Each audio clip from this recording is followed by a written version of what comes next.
No! Just no! Bubsy the Woolies Strikes Back doesn't deserve an intro. This game that came out on October 31st, 2017 is no doubt the worst game that I've played this year by a wide margin. Its ridiculous cost of $29.99 for a game that can be completed in under 2 hours is a blight upon the gaming industry. And I know what you're thinking. Dragnix, it can't be that bad. It's got a mixed rating on Steam right now. Surely if it was insufferable, it'd be in the red. Hell, you've never played a Bubsy game before, so what's the big deal? You're just obviously jumping on the hate train for a franchise trying to start anew.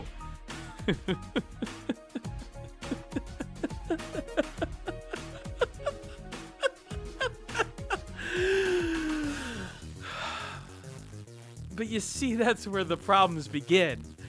This isn't some no-name developer that's making it here. It's Black Forest Games, who made Gina Sisters' Twisted Dreams, a game with a very positive rating on Steam. They seemingly know how to make a decent game, even if some of the later entries have had problems. For all the reasons that could explain some of the shortcomings in Bubsy the Woolies Strikes Back, however, a lack of budget, new programmers or interns, or a B team within the studio, they don't explain all the problems that the game has. So come, let me explain to you exactly why I think that one of the best years in gaming to date, with literal gems falling left and right, is now balanced a tiny bit by the abomination that has been put in front of us. Spoiler alert, if you were expecting a turnaround in this review and some magical way this game will deserve a buyable score, I'd turn around now if I were you. Because what is ahead is pain and suffering. There's only one place to start as I systematically tear apart this game, and that's of course the gameplay. Bubsy the Woolies Strikes Back is a throwback to older platformers, specifically the Bubsy games on the SNES. Luckily, the game decided not to go the Bubsy 3D route, but that's the equivalent of saying that you're not going to start crack cocaine. I'll start this review by saying that the controls for the game somehow work. I mean, as I'll allude to, some of the decisions made regarding design are completely strange, but the level of control here is consistent and it is usable in a way. Bubsy moves at a reasonable pace and has a couple of moves in his arsenal. He can jump, but a button press will allow him to start gliding, because that's what bobcats do, don't you know? This glide will allow you to get a little bit more height to a jump and will be necessary to reach some locations in the game, despite the fact that it doesn't seem like that at first. You also have a pounce attack, which is functional, I suppose, but I question its existence. When you're reminding me of the rock throw in the Friday the 13th NES game, you know that something is amiss right away. Bubsy is able to pounce across the screen in about a 30-degree arc to attack enemies. This leaves a really weird attack range, where you can hit an enemy if you're very close or just in the right area of the pounce. But the danger zones of getting hit are right next to those attack zones as well. Hopefully this diagram shows you what I'm talking about. Now you think that the pounce would necessitate skillful gameplay, getting into the right position to pounce at enemies and only using it in the appropriate situations. In fact, the publisher in their infinite wisdom decided to play up on this and the recent controversies regarding games journalists and not being able to play through games. Also, thank you Don Parsons from TechRaptor for pointing me to this press release. And I quote, "They called my last title an exercise in pottenance and mediocrity," said Bubsy the Bobcat in response to questions about his upcoming return in the industry. But those reviews came from a time when games journalists actually knew how to play games. If hard platformers are the cat's meow once again, then it seems perfectly clear that everyone should have a ball with a game they could actually finish. Really? Really? Really? Here's the truth of the situation. You won't use the pounce a lot in normal attacks because jumping on an enemy's head is not only easier, it's a lot safer. Incredibly safer. to the point where you only have to use the pounce in very, very specific situations. See, if I were Black Forest Games, I would have added a small safe area right here to give the player a tiny bit of leeway to use the skill safely without fearing repercussions. With that said, it doesn't, and if you're off just a microsecond, you'll pounce right onto an enemy and die. But it doesn't matter. Why doesn't it matter? Well, look at the lives system. You start many levels with 15 lives. Now, the catch here is that one hit knocks you out and takes a life, unless you grab one of the 10 shirts in the level, which will give you a shield that'll protect you from one hit. And if you already have a shield, that's okay. It'll just give you an extra life, which means you get a lot of chances. And frankly, you won't need a lot of them due to the ease of this gameplay. Actually, hold up, can we stop a second? Let's look at that previous statement again. Notice something? Doesn't it imply that the game is hard and easy all in the same sentence? Well, that's actually accurate. If you want to complete a level fully with all objectives, then yes, it can be hard. See, Bubsy tries to be a collectathon game with the yarn balls in each level. 400 to 600 of them. And the secondary objective is to not die as well, even though I'm pretty sure that you could do these in different runs if you really wanted to. But let's focus on the yarn balls for a second, and the game's attempt to get length out of itself. See, I've gone on record saying that this is some of the worst level design I've seen in modern day video games. And I need to be more clear on that, because on the surface, this looks to be monstrously false. Sure, the design here may be simple and been done before, but it allows for some freedom and allows for the player to have some fun bouncing on Woolies' heads. There's a couple of sections like this, so surely it can't be that, right? Well, let me be more specific with my criticism. This is the worst level design coupled with the collectible system. Look, the idea of collecting 600 yarn balls, 5 keys, 10 shirts in each level is ridiculous to me to begin with compared to the level's length. Several of these levels, if you ignore the items, are maybe 2 minutes long. So with that amount of collectibles and that little room, you have to put them in some of the most garbage places. Locations where you don't even have to try to get a collectible, you just end up grabbing it. Hell, I'm not even really referring to the yarn balls here, because they are pretty much everywhere anyway. I'm talking about things like the shirts and keys, where there are only 5 to 10 of them. Sure, there's places where the keys are a tiny bit out of the way and actually force you to try to get them. But then there's keys like this. That was literally in my normal path. Yeah, I understand that you want some easy collectibles and hard collectibles, but I could have tripped over my own 2 feet and gotten that one. And how many keys are at the ends of these stupid, useless tunnels? I swear the only point of these tunnels was the fact that they needed to put another collectible down, and so they made the tunnel just for that purpose. Seriously, look at this last montage. Don't tell me that's not the case. This emphasizes my whole problem with Bubsy.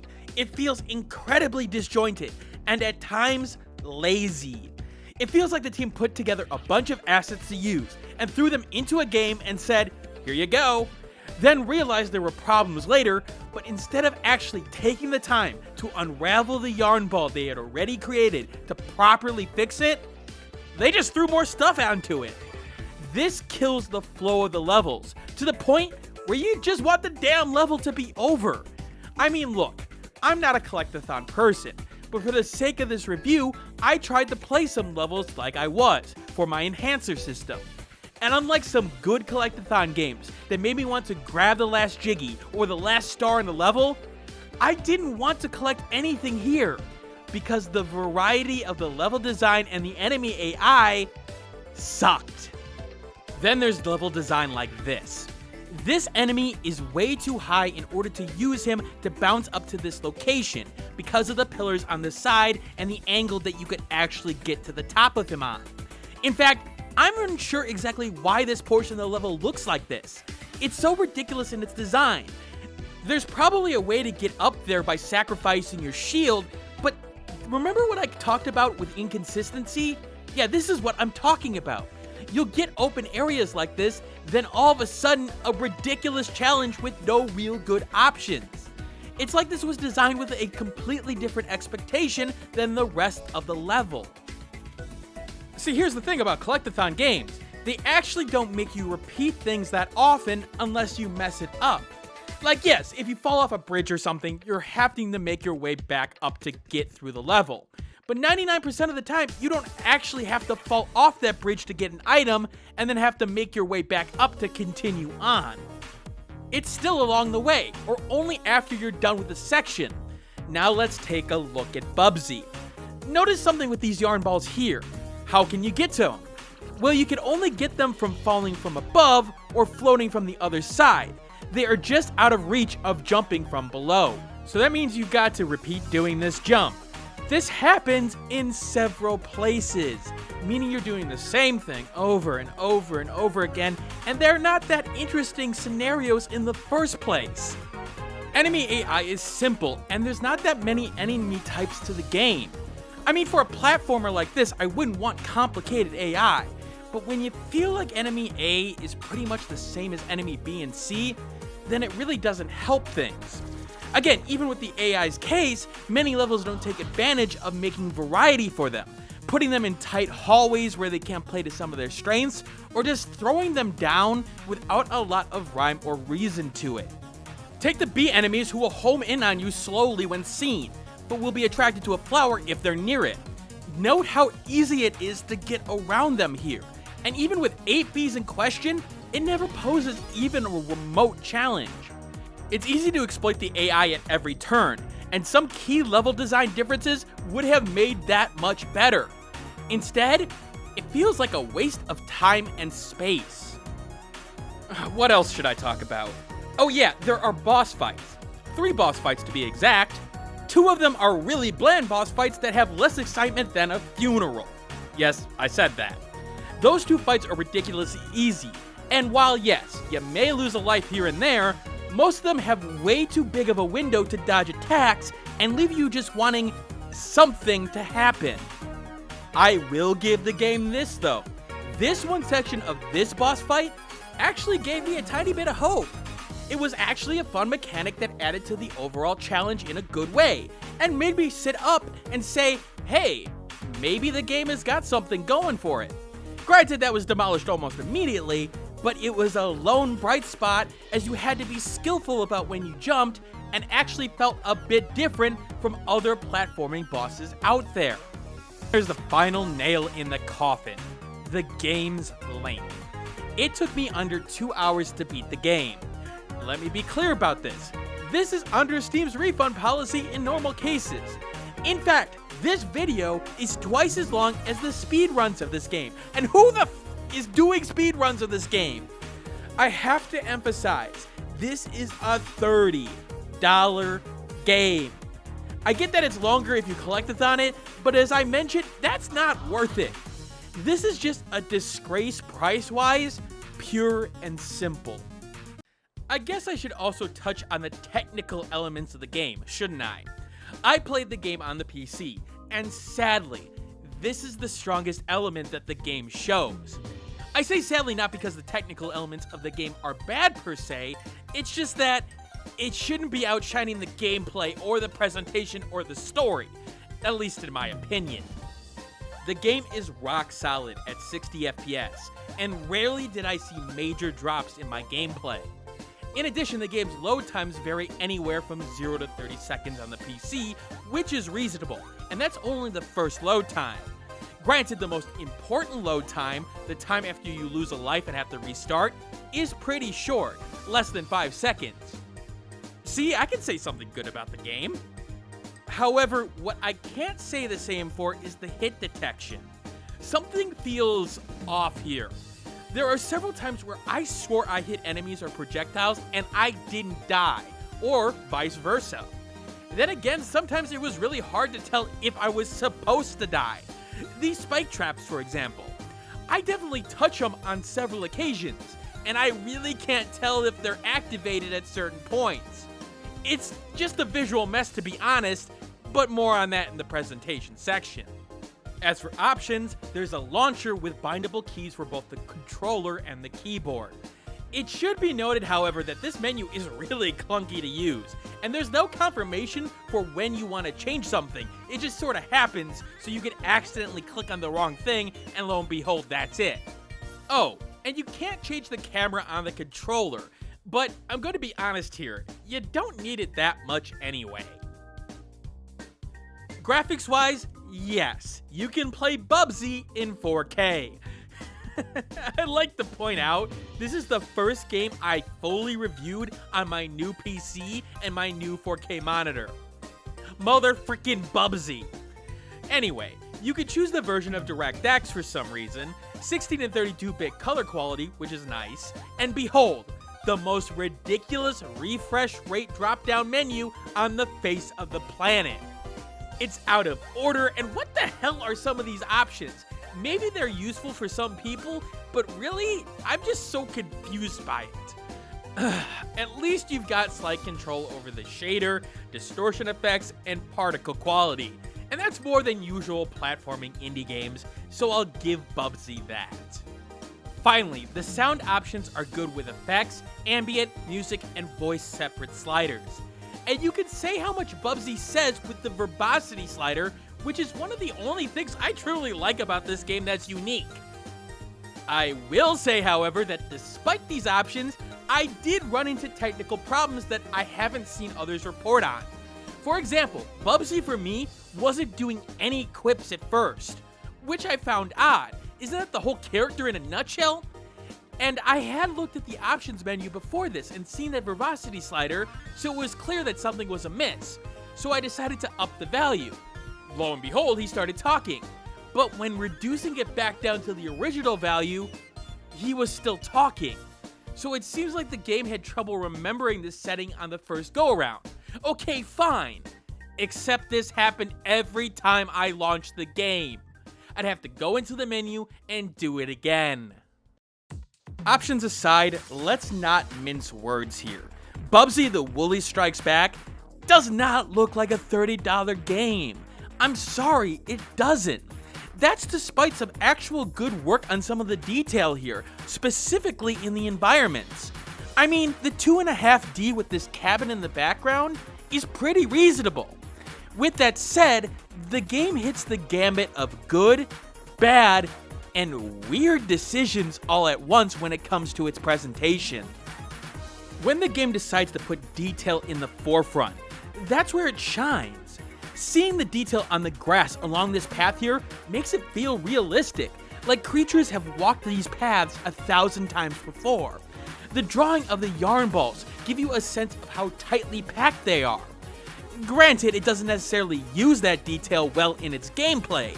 It's nice to look at, but does it affect the gameplay by giving advantages to certain eagle-eyed players? No. With that said, that's when the detail is good. Then you have the middle level, things like the rock formations that you can break. They are okay in terms of quality, but they do their job. It's easy to tell that this is breakable compared to the other elements in question. Granted, some of these things do look out of place, like these metal platforms. There's some inconsistencies in the styles, but you know what, I'm willing to let that go. But then some of the effects are just awful. Look at this lava. It's so bright and so meh to look at that I wonder if this was an intern that was asked to do this. I mean, I don't want to be mean, but it looks very amateurish. Some of the ground and dirt doesn't match the rest of the scenery, really standing out to the point where it's almost like two different art teams were on this project, and they didn't communicate to each other at times. Now look, in a platformer, I'm going to be more focused on the environment's effects on gameplay more than anything else. Most of the time you're at a certain camera angle, and if it's hard to distinguish your character from the background, I'm going to have a problem. I have a problem with Bubsy because of the gameplay they've chosen here, and how precision can be hard to judge at these angles, in particular with the character models. Now, I don't want to go into it fully here. It's a video all in itself that I will do later on. But let's just say the lack of outline on the characters makes it very hard to judge distance at times with this perspective. Regardless of that, here's where the biggest problem in presentation comes to a head in my mind. Black Forest Games, do you understand the Bubsy franchise at all? The whole point of the character is that he's annoying and over the top. A lot of his personality comes in his quips, of course, but it also comes in his original animations and the way he's like a cartoon. His idle poses, his death animations, they end up giving Bubsy a cartoon-like presence that can be fun to watch in the series. So why in God's name did you not play to that?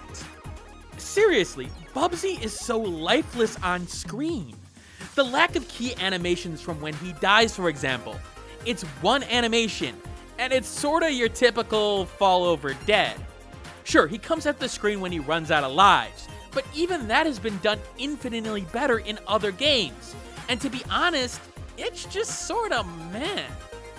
Contrast that with some of the SNES games, where he melts into a puddle for a death animation, for example, and you can immediately see the difference in quality. These models, these characters, feel so lifeless that it's hard to put his personality visually over. Bubsy just talks and talks. He doesn't exaggerate any of his motions or any of his moves like I think he should to put the personality over. As for sound, it's mostly meh. There's indicators when you kill enemies that are clear, but things like Bubsy's cue when he starts gliding can be really hard to hear. There's an inconsistency all over the place, and it feels like some sound effects are missing. It's also not as over the top as I would want it to be for the Bobcat, considering that his whole shtick is being, well, Bubsy. I mean, the sound quality isn't bad per se, but it doesn't play well to the game's limited strengths either.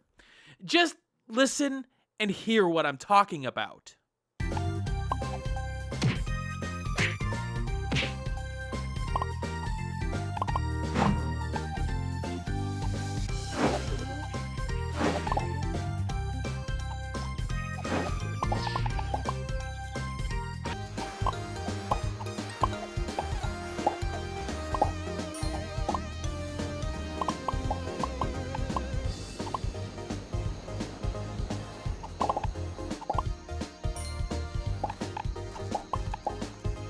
Then there's Bubsy himself.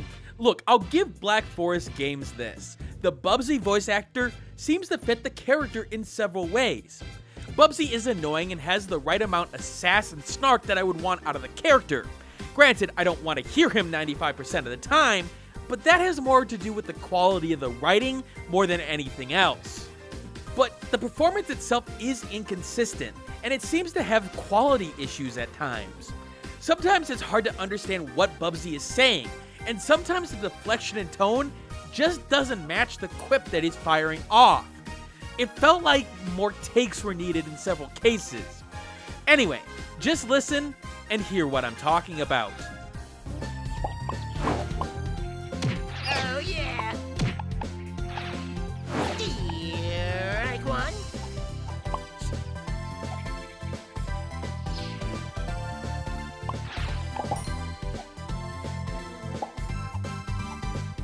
Bubsy's on a pouncing spree. Gliding down. The music doesn't help things at all. I mean, is there anything technically wrong with it? No, it's cookie cutter and generic for a platformer to say the least, but I can't say it's necessarily bad, and I can't say that a theme or two wasn't enjoyable to listen to.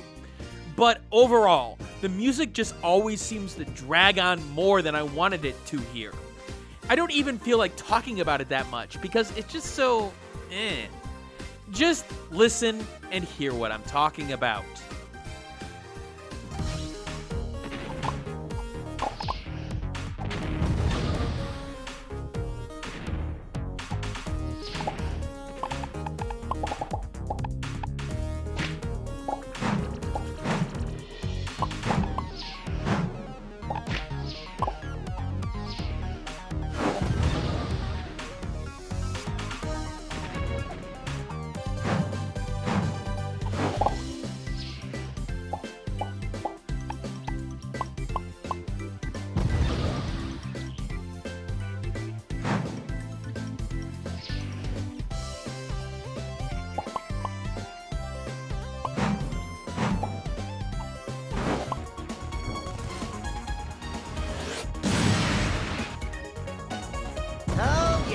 dead.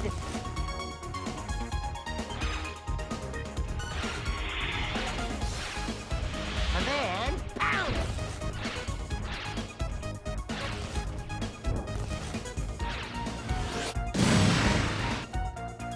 One more. Do I even have to mention the story? Bubsy has a golden fleece that he found, which he turned into a golden yarn ball. Woolies come and try to take all the yarn away, including Bubsy's golden yarn. He attempts to get it back, only to have it taken from him 2 more times. He gets it back. The Woolies are supposedly defeated. That's it. That's the entire story of Bubsy, the Woolies Strike Back. I'm sorry for spoiling it for you. Okay, here's the thing. This is emulating a game from the 90s. I get the lack of story, I do. So I can't hold it entirely against Bubsy the Woolies Strikes Back. It may not be specifically marketed as such, but this game is trying so hard to work off nostalgia that at least I can understand that decision in story direction. What I can hold against it is the lack of personality of Bubsy, because my god, was his quips always this bad? I mean, look, he was a smartass, and some of his lines would make you question your sanity. But maybe I'm naive, and maybe the videos I watched overlooked it. But my god, the overall jokes in this game are bad. Painfully bad. Hell, I've probably said better jokes in this video. Yes, me of all people. That should tell you something. There is only one way I can finish off this review. This is the endgame screen for Bubsy the Woolies Strike Back. You can yell spoilers, you can yell Dragnix, you monster. I don't care. I'm too pissed to let this go. Black Forest Games, I'll give you this. You've got real balls to put that screen up after the game prematurely ends and wave a big middle finger in front of the player. I don't even know who thought this was a good idea. Whoever it was, they should be immediately fired. Especially on Steam, where a player could beat your game and refund it within its 2-hour limit. I've said that I think that the refund period has potential for abuse, and to be honest with you, I would not feel bad in the case of Bubsy the Woolies Strike Back and having it used against it. I'm sorry, I know I'm the paladin of the reviewing world, that I take the high road and expect both developers and consumers to be treated with the utmost respect.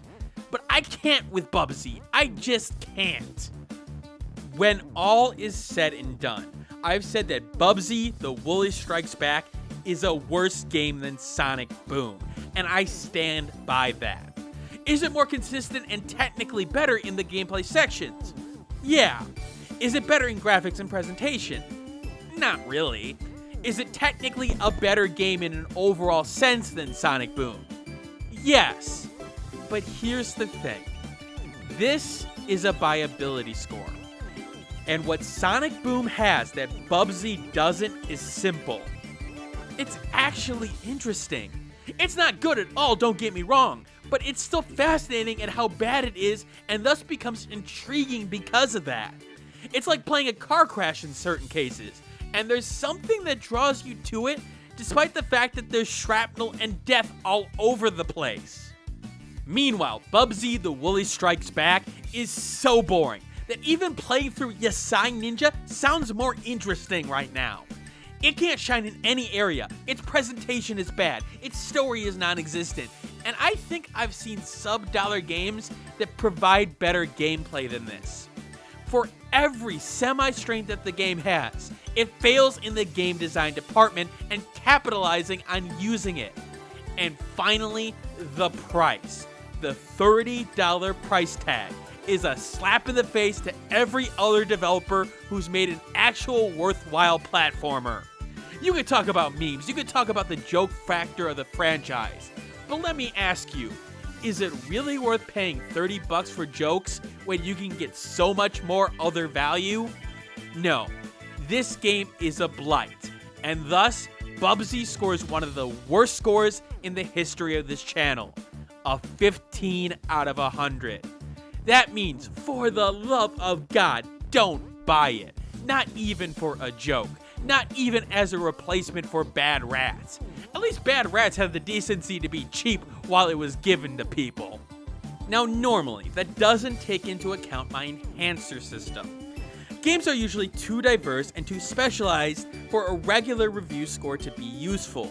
So while the main score attempts to be as objective as possible, my enhancer system takes the more subjective elements of gaming and provides them with adjustments to fit that particular player.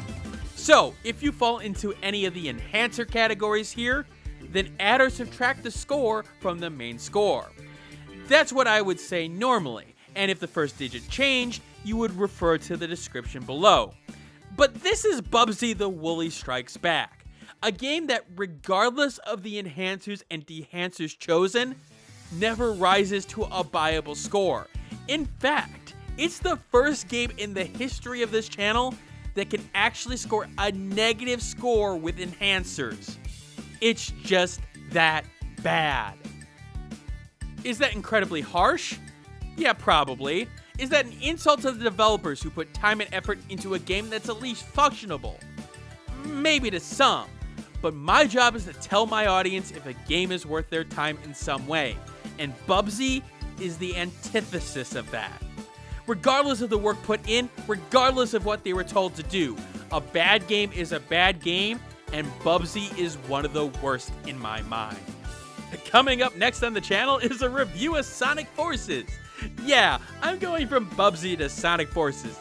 This week has been just wonderful. These are the first two games I'm playing on my PC too, because that's what you guys wanted. Thanks. But at least I've had fun with that game so far. I'm also working on game design and bite videos in the background, and trust me, you will be getting game design videos out of this abomination. Anyway, this is Dragnix signing out, and I will see you next time. And as always, keep on gaming.